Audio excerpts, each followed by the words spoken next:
할렐루야. 아침 7시에 찾아가는 하나님의 말씀 서주호 목사입니다.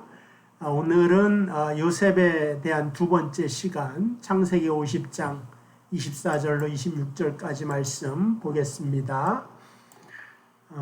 요셉이 그의 형제들에게 이르되 나는 죽을 것이나 하나님이 당신들을 돌보시고 당신들을 이 땅에서 인도하여 내사 아브라함과 이삭과 야곱에게 맹세하신 땅에 이르게 하시라고 하고, 요셉이 또 이스라엘 자손에게 맹세시켜 이르기를 하나님이 반드시 당신들을 돌보시리니 당신들은 여기서 내 해골을 메고 올라가겠다 하라 하였더라.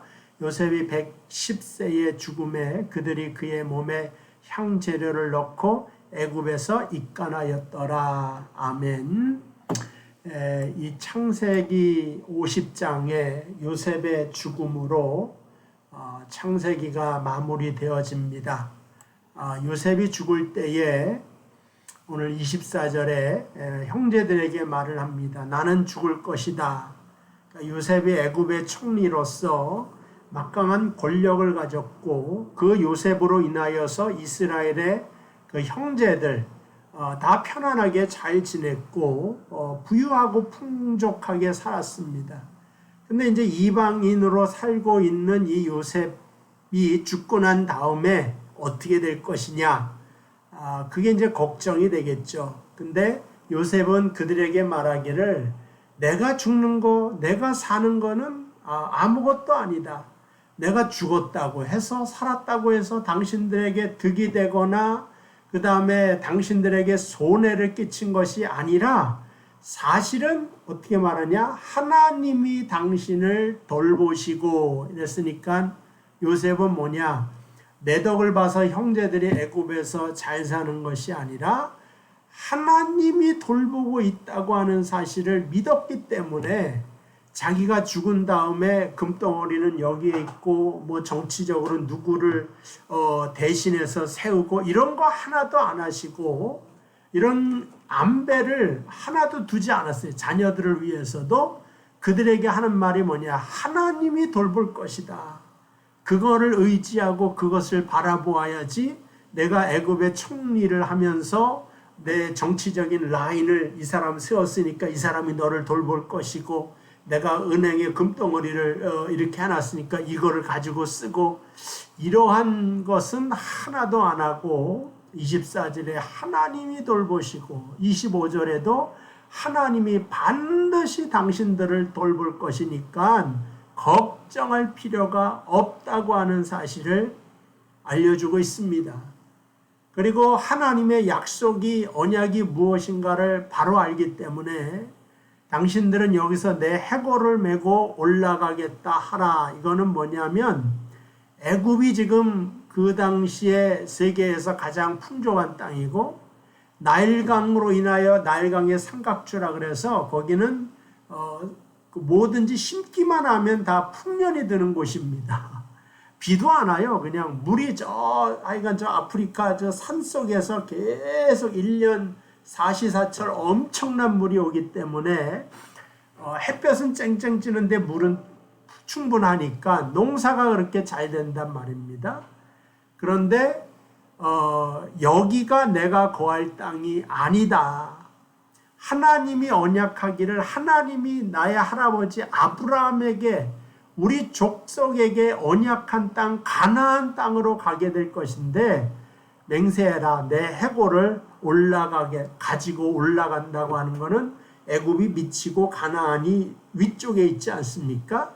그러니까 가나안 땅에 반드시 하나님이 가게 만드실 것인데 너희는 내 해골을 가지고 가라. 그래서 26절에 요셉이 110세의 죽음에 그들이 그의 몸에 향재료를 넣고 애굽에서 입간하였더라. 우리가 장례식을 보면은 원래 입간, 관에 놓는다는 것이고, 매장하는 거 하관을 해야지 장례식이 다 끝나는 겁니다. 근데 요셉이 볼 때는 애굽에서 입간만 시켰어요. 매장하지는 말고 내 뼈를 가지고 매장할 것이 따로 있다고 하는 사실을 알려주게 됩니다. 그리고 여호수아서 여호수아서가 그 가나안 땅을 다 정복했을 때 여호수아서의 마지막 하는 일이 뭐냐? 여호수아 24장 마지막 절 32절 보면은 또 이스라엘 자손이 애굽에서 가져온 요셉의 뼈를 세겜에 장사하였으니 이곳은 야곱이 백크시타를 주고 세겜의 아버지 하몰의 자손들에게 산바치라. 그것이 요셉 자손의 기업이 되었더라. 그러니까는 창세기 한 400년 전에 요셉이 하나님의 약속을 믿고 유언으로 남긴 그 뼈를 그대로 가져다가 창세기 마지막 장에서는 입간을 하고 그 다음에 400년 후에 여호수아서 마지막 장에서는 가나안 땅에 매장을 하는 장면이 나오고 있습니다. 하나님의 언약과 약속은 시대와 시간을 초월해서 언제든지 신실하시며 하나님은 반드시 그것을 이루신다고 하는 사실을 성경을 통하여서 하나님께서 우리에게 증명해 놓으시는 것입니다. 내가 세상 끝날까지 반드시 너와 함께하리라고 하는 그리스도의 언약도 요셉에게 준 언약처럼 우리에게 확실한 것입니다. 이 이상 기온으로 인하여 밴쿠버에 한 120년 만에 그러니까 기상청이 생긴 이래로 최고의 온도가 기록이 됐고 매해마다 반복될 수 있는 일이고 더 심해질 수도 있는 일입니다. 저 데스밸리라고 하는 미국에서 가장 뜨거운 곳은 57도까지 올라갔다고 했으니까 이 세상이 어떻게 될 것인가 근심하지 아니할 수가 없는 거죠. 근데 그때 우리는 무엇을 붙잡아야 되느냐? 과학자들을 붙잡고 의사들을 붙잡고 살려내라고 하는 것이 아니라 하나님의 언약을 붙잡고 요셉이라고 하는 사람은 애굽이 기름지고 살만하고 땅도 넓고 무덤을 삼을 만한 것도 많고 그러나 나는 거기는 싫다. 하나님이 언약한 곳에 묻혀야 되겠다 하는 그 마음과 믿음을 가지고 애굽을 떠나서 가나안 땅에 묻히기를 소원하였음을 알게 됩니다. 그러니까 이 땅에서 자꾸 이상기온이 일어나고 코로나 같은 바이러스가 일어나는 것은 아무리 문명이 발전하고 살기 좋아졌다고 해도 여기는 우리가 영원히 거할 만한 땅이 아닌 것을 알려주고 하나님 예수님께서 영원한 처소를 예비하고 준비하고 있다고 하는 말씀이 왜 우리에게 주어졌는가를 설명하는 것입니다. 여기는 아무리 좋아도 망합니다. 새 하늘과 새 땅을 하나님께서 우리를 위하여 여섰음을 기억하며 요셉이 애굽에서 죽으면서도 가나안 땅을 소원하였듯이 우리가 이 땅을 살아가면서도 다가오는 세상 내세를 언약하신 하나님의 언약을 붙잡고 내 본향을 향하여 오늘도 한 걸음 두 걸음 걸어 나갈 수 있는 여러분 되시기를 바랍니다. 이제 요셉의 두 번째 시간 그래서 요셉의 장례식에 대한 말씀을 드렸고요. 원래 설교를 하는데 세 가지씩 하죠. 목사님들이 왜 세 가지를 하시느냐? 아무런 의미가 없고 세 가지 이상 되면 사람들이 무엇을 들었는지 다 잊어버린다는 겁니다. 근데 제가 보니까 오히려 설교는 한 가지도 좋고 두 가지도 좋더라 하는 것이죠. 오히려 짧고 간단할수록 더 많이 기억되더라 하는 그러한 생각을 가졌습니다. 그래서 오늘은 요셉의 장례식에 대해서 또 하나님의 언약이 얼마나 신실할 것이고 나를 향한 하나님의 언약이 얼마나 더 이루어질 것인가를 깨달으면서 오늘 이 말씀을 마치려고 합니다. 근데 오늘 제목을 보니까 요셉과 그리스도라고 제가 적었는데 일단 제목이 있으니까 한 가지만 더 하도록 하겠습니다. 원래 성경은 어디에 초점이 맞춰져 있냐면 예수님을 설명하는 데 초점이 맞춰져 있어요. 그리고 예수님은 뭘 설명하느냐? 하나님을 설명하는 데 초점이 맞춰져 있어요. 예수님이 말씀으로 오셨잖아요. 말과 언어는 뭔가를 설명하는 용도잖아요. 그러니까 예수님은 말씀으로 오셔서 무슨 말을 하냐? 하나님에 대한 말씀을 하시는 거예요. 그래서 예수님이 가늠하다가 잡힌 여자 데리고 왔잖아요. 돌로 치는 것이 아니라 그 여자를 용서해 주시잖아요. 그게 하나님을 말하는 거예요. 하나님은 이렇게 사랑 많으시다. 강도 좌우에 섰는데 한편의 강도를 살리고 구원하시잖아요. 하나님은 당신이 죽어가는 그 현장 속에서도 구원하기를 기뻐하시는 분이다. 이게 다 하나님을 설명하는 거죠. 그 요셉의 생애도 사실은 그리스도를 많이 설명하고 있습니다. 그러니까 아버지에게 가장 사랑을 많이 받죠. 예수님도 원래 성부 하나님의 사랑을 독차지하시는 독생하신 아들이시다. 형들이 그를 해하려고 공모를 해서 노예로 팔아버리죠. 죽이려고 합니다. 근데 이제 예수님도 그 유대인에게, 형제와 같은 유대인에게 그 모함을 당하게 됩니다. 그래서 유다에게 은 30에 팔지 않습니까? 그러니까 유다는 그 요셉을 은 20에 팔고 또 예수님의 제자 유다는 은 30에 예수님을 팔고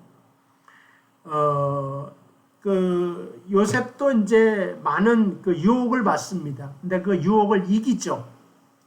예수님도 시험을 받으셨으나 그 시험을 다 통과하고 이기시는 것을 보게 됩니다.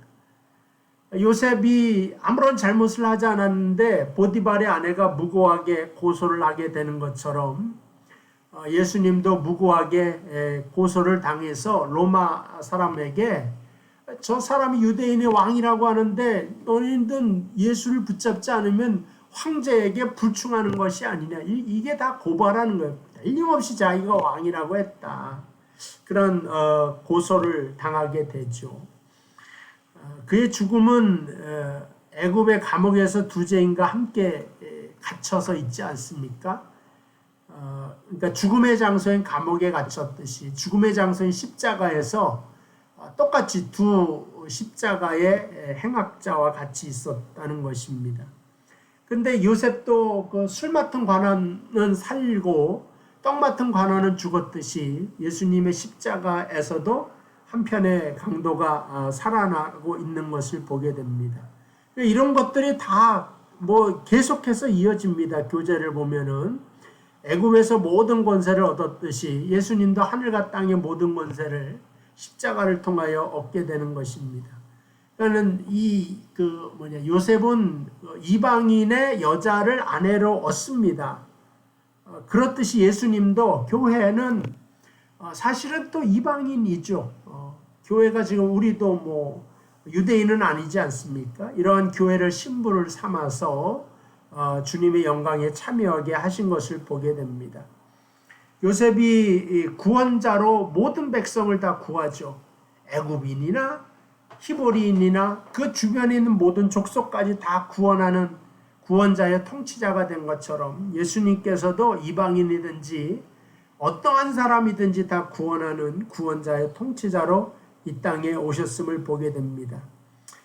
계속 몇 가지 더 있지만 끝도 없네요. 그러니까 요셉이라고 하는 사람이 유명한 것은 애굽의 총리가 되었다 이게 아닙니다. 예수 그리스도를 많이 설명하고 있다. 요셉의 인생이 예수 그리스도의 인생이다. 그리고 이 주님의 인생을 설명하는데 그 주님의 인생을 바라볼 때 우리가 주님의 고난을 바라보면서 나에게 있는 나만의 그 고난도 주님과 함께 능히 이겨내고 주님이 부활하셨다면 내 인생에게도 하나님께서 부활을 주실 것이다 라고 하는 믿음으로 살아나가시기를 바랍니다. 그래서 요셉의 인생 중에 저번 시간에도 말했지만 요셉은 해석을 잘하는 사람이다. 꿈 해석을 잘할 뿐만 아니라 인생 해석도 잘한다. 고난이 왔을 때도 야, 고난은 저주다. 대부분의 사람들이 힘들다, 괴롭다. 그러지만 요셉은 그 고난에 대한 해석을 잘한 사람이에요. 하나님이 선물로 주셨다고 생각을 하지 않습니까? 그 안에서 형통했다고 이야기하지 않습니까? 그러니까 그걸 배운 거예요. 요셉이 처음부터 가지고 태어난 사람이 아닙니다. 하나님이 애굽에 유학을 보내셔서 이것을 다 깨닫게 하신 겁니다. 그러니까 오늘날 우리도 요셉처럼 고생을 안 해도 그의 인생을 바라보면서 얼마든지 하나님의 역사하심을 배울 수가 있다 하는 겁니다. 오늘 책에 나와 있는 복습 이렇게 그 문제가 있죠. 근데 딱딱 안 떨어져요. 그러나 대충 여러분이 궁금해하실 것 같으니까 왜 요셉은 그의 형들에게 미움을 그렇게 많이 받았습니까? 우리가 다 알다시피 아버지가 너무 사랑하고 채색옷만 주고 맛나는 음식도 많이 주었겠죠. 얼마나 이쁘겠습니까? 마지막에 거의 할아버지 때 낳은 아들이고 자기가 가장 사랑한 그 라헬이 낳은 아들이기 때문에 아마 굉장히 사랑했고 질투를 받았던 것 같습니다.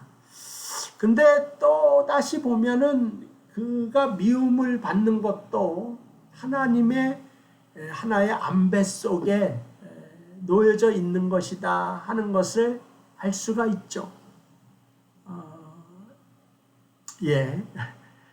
두 번째, 야곱은 요셉에게 다른 형들과 다른 옷을 입혔다. 대부분의 사람들은 요셉에 대해 이 한 가지를 기억하고 있다. 왜 그랬는가? 왜 그랬는가? 야곱이 요셉에게 왜 다른 옷을 입혔을까?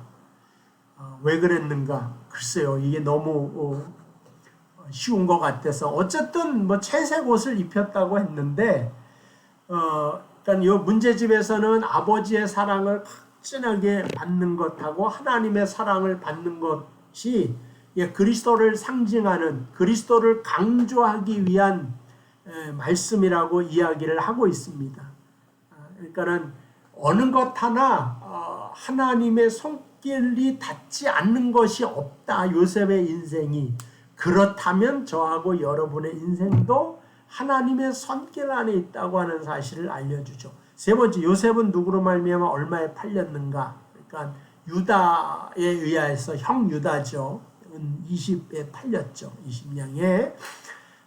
네 번째, 애굽에서 요셉은 어떤 사람이 되었는가?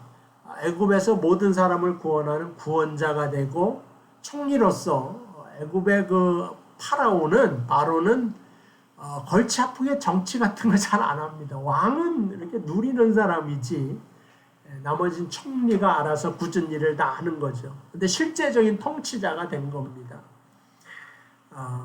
5번에 왜 요셉은 애굽에 있었는가? 그것은 그의 뜻인가? 그렇지 않으면 단지 그의 형들이 그를 팔았기 때문인가? 이거는 하나님이 앞서 보냈다고 요셉이 해석을 했어요. 이게 탁월한 요셉이 믿음이라고 생각을 합니다. 오늘 우리도 당하는 모든 일들에 대하여 믿음의 해석을, 성령과 함께 성령이 알려주는 믿음의 해석을 가지고 오늘 하루도 승리하는 여러분 되시기를 주님의 이름으로 축복을 드립니다. 기도하겠습니다. 하나님 아버지, 요셉의 인생을 통하여서 주님을 바라봅니다.